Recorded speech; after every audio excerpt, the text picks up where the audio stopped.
This is Free to Exchange, the show where free-thinking scholars, free markets, and, ironically, free public television all meet. I'm your host, Ben Powell.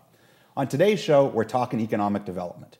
Why are some countries rich and wonderful, while others, well, just plain stink? For those countries that are mired in poverty today, what can be done about it? What speeds the process of development, and what hampers it? On the second part of the show, we're going to examine the role that much maligned sweatshops play in the process of economic development. But first, joining us all the way from King's College in London is Dr. Adam Martin. Prior to joining King's College, Dr. Martin worked as a postdoc research fellow in New York University's Development Research Institute that studies these things. Adam, welcome. Thanks for having me on. So let's get started with talking about issues in development economics today. Bill Gates has been outspoken on these issues recently. He came out and said that there's 3 myths associated with economic development. And some of it made a lot of sense, and some of it I'm a little bit sketchy about. One thing he said is that some countries are simply just trapped in poverty and can't get out, and that this is a myth. He also said that aid is ineffective as a myth. And the third one is that with a growing population, it necessarily must be a drain. So let's take these one at a time. Are countries just simply trapped in poverty in other parts of the world that can't get out? Well, that's a great question. It's a question that people at the World Bank have been asking for 50 years. In some respects, it's the wrong question, because the right question is, how do countries get rich in the first place? That's right. I mean, the history of humanity, right, is one of poverty and starvation and early deaths. It's just in the last couple hundred years that a few people have escaped, right? Exactly. The great development economist P.T. Bauer once said that, poverty is the natural state of humankind. So the question is, where does prosperity come from in the first place? And the answer to that question, oddly enough, from an economic point of view, is basically about things becoming cheaper. All right? Our ancestors were poor because they had to spend most of their time to feed themselves and clothe themselves and provide basic subsistence goods. And the same is true of people in poorer countries today. Whereas if you look at richer nations, even if you work at a minimum wage job, with just a few hours of work, you don't afford to buy enough food to feed your family for an entire week. Not necessarily great food, but the time that it takes to meet those basic requirements is just much lower. That happens as a result of specialization in trade, basically. Either people invent new technologies and figure out cheaper ways of doing things, or if I'm good at making shoes and you're good at cooking burgers, then I specialize in shoes and you specialize in burgers, and we trade with each other. So we know that countries can break out of poverty by tapping into those possibilities of the gains from trade and the gains from innovation. So why are some people still stuck being poor then? Well, the key constraint on whether nations actually do manage to tap into those forces, I like to draw on Jane Jacobs, was a great studier of social systems, and she said there are sort of 2 ways to make a living in the world: trading and rating. All right? Trading is when we swap with each other, exchange value for value, and make our lives generally better off. Rating is if I make the shoes, then you just come and take the shoes. All right? Countries get rich when they have sets of rules, sometimes called institutions, but more generally just rules that reward trading activity and punish rating activity. So the reason that we're rich and that other countries are less rich is because we live by a set of rules: freedom of contract, the rule of law, free markets, that enable us to trade with each other rather than letting you get wealthy by sticking your hand in my pocket. And the main raters in a lot of these poor countries are their very own governments, right? That's exactly right. By far the #1 determinant of a country's economic performance is the security of people's property from being taken by the state. Yeah. And of course, some countries then do change those rules of the game and get it right. So Bill Gates is right on this myth, right? Yes. They're not trapped in poverty. I mean, Hong Kong 60 years ago had a basically sub-Saharan African type standard of living, and 60 years later, it's richer than us. I mean, it makes Manhattan look like a little town. It makes Manhattan look like Lubbock, right? That's exactly right, yeah. So in the past 100, 200 years, the world has moved, in general, towards much, much freer institutions, better rules, better rule of law, more freedom to trade, and that has lifted billions of people out of poverty, especially in the past 30 years or so. Sure. I mean, just 50 million in China alone out of extreme poverty. It's one of the greatest poverty reductions in human history. Exactly. So is Bill Gates' second myth right, then, that that aid is kind of doomed to failure and that's a myth. Is it aid that's caused some of these countries to become wealthy? Well, based on what I said before, the problem with aid is that it doesn't address that fundamental question. So aid doesn't give you better rules for using the resources that you have. It only injects new resources into a system that, if the system's already got dysfunctional rules, isn't going to necessarily make anyone better off. So if we just give you, these are actually World Bank programs that have operated, aid for investment or aid for education. I mean, if we think about the proximate causes of a high standard in living, right, it's more physical capital and more human capital and better technology. But the bank just can't give that to people? Well, the problem is that the ultimate cause is that you have to know what to do with that capital, and you have to be incentivized to use it in a way that actually makes other people better off. So a great example, the World Bank spent in the late 90s, early 2000s, about $4 billion putting an oil pipeline in that ran from Chad to Cameroon out to the Atlantic Ocean so that Chad could sell its oil. And of course, they put all sorts of conditions on this, that the money was going to be spent for poverty alleviation. The minute the program was done, the president decided, he wanted that revenue for himself, threatened to kick out the Western oil companies that were there if they didn't pass on the revenue to him, and started using the revenue to buy guns to continue to hold his regime in power instead of what the money was actually for. So if you don't address those fundamental questions of, what are the rules? How do I make a living? Do I make a living by making you better off, or do I make a living by taking from you? Unless you address those fundamental questions, then the most that aid can do, the absolute best thing that it can do, is to make living in poverty less miserable.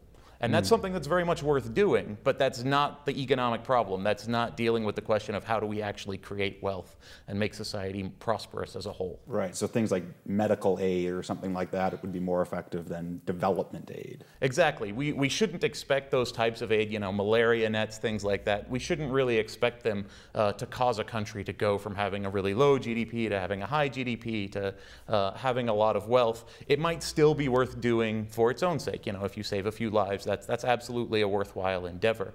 The thing I'm skeptical about, that Bill Gates is a very smart guy, but I think he overestimates how good governments are at providing that sort of aid. Right? There have been some success stories. There's no doubt that there have been some of those. But in general, the incentives to monitor and effectively utilize that aid for the sort of vital humanitarian work that it can do are so bad that the people that work at the World Bank, they don't ultimately answer to the people that they're supposed to be helping, right? Right. They ultimately answer to sort of distant bureaucrats and distant legislators from donor governments that they have to show, some measure of activity, that they're doing something.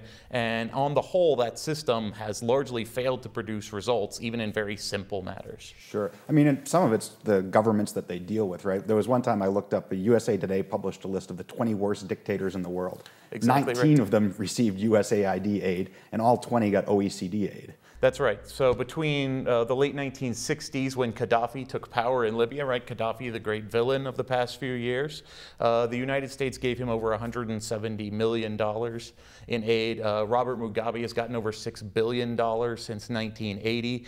So on the upside, the best that aid can do is sort of make people less miserable. On the downside, it can be downright disastrous if it empowers the very people that are making the lives of the average person miserable, right? Yeah. If you empower the town bully, give him more resources, you don't expect the town to be better off. Right. I mean, the development economist you mentioned, P.T. Bauer, he long contended that aid basically politicized economic life, right, and kind of undermined those rules of the game. Exactly. So a number of economists have looked at the effect of aid on political life and liberty, and they found that aid is far, far worse for democracy than things like oil or diamonds or other things that are typically associated with bad outcomes and with corrupt groups in these countries.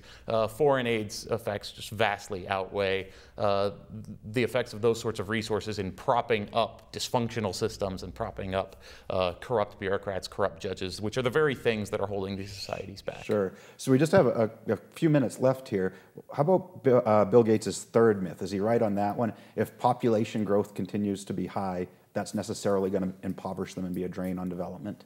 Well, he's right that we don't have much to fear from population growth itself. So for years, the World Bank was very concerned about these population issues. The joke is that they wanted to increase GDP per capita by cutting the denominator, by decreasing the number of people in the world. But the great economist Julian Simon pointed out, people's minds are the ultimate resource for development, right? At the end of the day, there's not even really such a thing as a natural resource, right? You go back 200 years, oil was just a pollutant, right? If you found oil on your ground, you would have been upset because it would have wrecked the ability for you to use your land for agriculture, right? It's because the human mind figured out something to do with oil, something useful for it to do, that it became a resource at all. So there's nothing to fear from having more people in the world, because people are minds, not mouths, is a way of putting it. And some of the densest populations in the world are some of the wealthiest. We said Hong Kong before. Exactly. The real problem is common pool resources in these countries. Basically, when a growing population can all just extract things for themselves versus having to trade, right? Right. As long as there are sensible solutions, whether those are private property arrangements or some form of locally managed common pool resources, these communities do just fine supporting population growth, and people regulate their own reproduction. The best predictor of the number of children people have is the number of children they want to have. People figure out these things.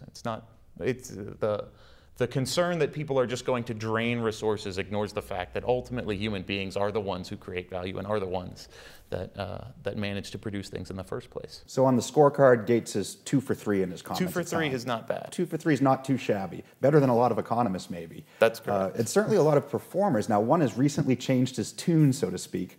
As Bono is, for years, he would show up on stage and say, hey, get out your cell phones and text your government and say, give more in foreign aid for poor people. But recently he said something much different, didn't he? Yeah, so Bono sort of had a turnaround. I don't know how much he has distanced himself from his older position, but he at least added that he said that aid is not going to be enough. What actually lifts people out of poverty is what he called entrepreneurial capitalism, which is exactly right. The ability of people to find profit opportunities, to find ways to profit themselves by making other people's lives better, right? That's the key driver of development. You need a system that encourages those thoughts and encourages those activities in order for people to get richer over time. So I used to always say that you needed Mick Jagger and not Bono doing this, because Mick Jagger actually studied at the London School of Economics. That's right. And it's in his songs even, right? I can't get no satisfaction, can't always get what you want. He's got some econ in there. Right. But Bono's coming around now, so that's good news. That's right. We'll take the progress where we can get it. All right. Well, thank you for joining us today, Adam, and talking about these issues.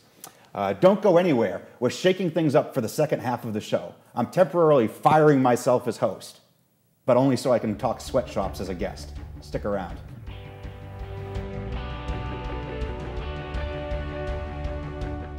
Free to Exchange is a joint project of Texas Tech's Free Market Institute and Texas Tech Public Media. More information is available at fmi.ttu.edu.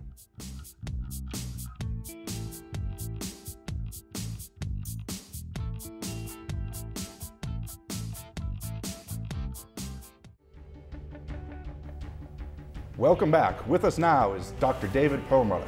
Dr. Perlmutter is the Dean of the College of Media and Communications at Texas Tech. In addition to being an accomplished scholar, Dean Perlmutter has been a contributor to print and television media. He's been interviewed on CNN, ABC, and even Comedy Central's The Daily Show. So I'm turning the reins over to him for the remainder of the show and leaving you all in better hands than mine. David, welcome, and the floor is yours. Thank you very much, Ben. I'm very pleased to be here, and I'm also pleased to have seen your new book, Out of Poverty, Sweatshops in the Global Economy, which we'll be talking about. Now, I think you invited me for 2 reasons. One, you knew I was not an expert in economics, so I can ask you the dumb questions that ordinary people ask. And I was thinking when I was coming over here, I actually was reaching into my closet to get a shirt, and I noticed the shirt that I'm wearing was made in Slovakia. And I remember actually going through my mind when I bought this shirt, well, I bet, Slovakia is a European country, I bet I'm not buying from a sweatshop. And that's how ingrained it is into me, and I guess a lot of other people, not based on scholarship, but sort of a popular newspaper narrative, news narrative of that a lot of the products we buy at low prices come to us because of some poor child that's chained to a loom somewhere working for 15 cents. Now, you spent a lot of time researching a topic that a lot of people have already made up their minds about. And what I find fascinating is 2 things. One, you've contradicted pretty much everything I believe, which I always enjoy. So make it a fun 12 minutes. Makes a university an exciting place to meet people like you. And second, you've also tried to overthrow the historical narrative. And I want to start there. We went through an industrial revolution in the 19th century through the 20th century. And I remember many stories, including those from my own family, of family members who worked very hard in the clothing industry for low wages and in miserable conditions. And the narrative was that crusading activists came along and changed those conditions for the better, and so the century of 20th century prosperity of the United States began. What's wrong with that narrative? Almost. And are you telling me my grandmother is wrong? Your grandmother did us a great service working in that sweatshop, as did my ancestors, but that doesn't mean her interpretations of it are correct. So I think this is an important place to start because sweatshops are not new. The type of wages and working conditions that we find in third world sweatshops today largely existed in the United States, particularly in the Northeast in the mid-19th century. In fact, as viewers of this show might have noticed, I don't have a West Texas accent. I grew up in the North Shore of Boston, which is in Haverhill, Massachusetts, which was known as the Shoe City, actually, because it was the leading producer of shoes in the late 19th century. I want to interrupt here. My grandfather owned a shoe store, so that in Boston. So we go back. That's why our history is probably more accurate than yours. But go ahead. All right. Well, and of course, Lowell was right down the street. The heart of the Industrial Revolution was, 15 miles from where I grew up. So my ancestors worked in some of those. In fact, actually, my stepfather, his great-grandfather, actually died working in a sweatshop. He maintained machinery there, and one of his jobs was to turn over things from steam power to electric power at the end of the day. And it wasn't properly grounded. They weren't going, they didn't have electrical codes that we have today and such. And he got electrocuted and died working in one. My own great-grandmother worked in one in around the 1920s, the Cardinal Shoe Factory in Lawrence, Massachusetts. What happened, though, is that we went from a pre-industrial stage in the United States. These factories came along, and they didn't enslave their workers. Workers willingly came to the factory. In fact, actually for women, not only was it a better opportunity to earn money, often it was a greater degree of freedom than they got when they left their home where their parents tended to dominate them and then their husband. They earned more money in the factories. Over time, productivity increased. And as productivity increased, what we saw is all of these other things we associate with sweatshops, the low wages, the bad working conditions, the long hours, all of them start getting better. Because if you think about it, right, if you're desperately poor and trying to feed and clothe your family, you want the vast majority of your compensation in wages. But as your productivity goes up and you start earning more, then you say, okay, well, I'd like a little safer working conditions, I'd like shorter hours, I'd like vacation time, I'd like my children not to have to work. So, when we look around the world today, child labor virtually disappears if you hit about $11,000 per person average income in your economy. Below that, really until you get down to that $3,000 to $5,000 level, child labor is pretty small, maybe 5–7% of the population or so. But then nearly a third of them work in that bottom group of countries. As countries become richer, child labor disappears. It's not our child labor laws. In the United States, Massachusetts passed the first child labor law. I believe it was in the 1860s. And it said, children under 12 can't work more than 10 hours per day in a factory. This is hardly a restriction at all, right? We didn't actually get national child labor legislation until 1938, when our average income in today's dollars happened to be about $10,500, right around the time that child labor disappears anyway. What we find is a lot of these progressive era laws largely codified what the market's process of competition was already doing in these factories.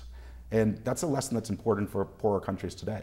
Well, the other point that you make, which I actually did see in the history of my own family as I know it, is that during the middle to late 19th century, through the early 20th century, through the 1920s, tens of millions of people from all over the world came to America.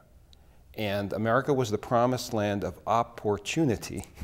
Now, there were some sort of popular legends about, the streets are paved with gold, but I think most people understood pretty quickly that that was not so, but they stayed. In the case of my family, the choice was stay in Russia and be massacred by Cossacks, or go to this new land and take some skills that you'd learned in an industry that was not completely dominated by cartels, which was clothing and shoes, and use your skills there and work very hard so that your children can have the American dream. Your children can go to college, and that's exactly what happened there. The clothing industry was a good example of an open industry. And you make the point in your book about, well, what was the alternative? Well, for my family, the alternative was stay and die in Russia. Right.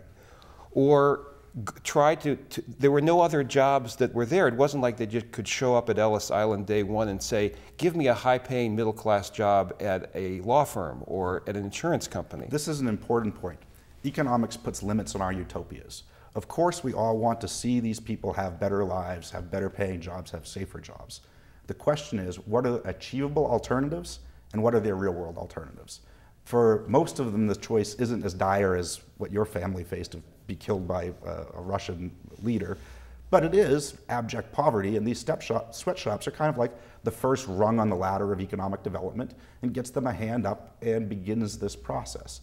So what we have to be very careful to do as first world consumers or activists or policymakers is not do things that jeopardize their least bad option, which is working in the sweatshop. Now, you gave a very concrete example of this. You said that, talk about a law that was introduced by Senator Tom Harkin, Democrat of Iowa. Yes. That very good intentions to not purchase goods from countries that were using child labor, right? Yes, this goes back about 20 years, so it was in 1993. And it was a test case for what you're talking about. It's a stark illustration of the trade-offs that occur.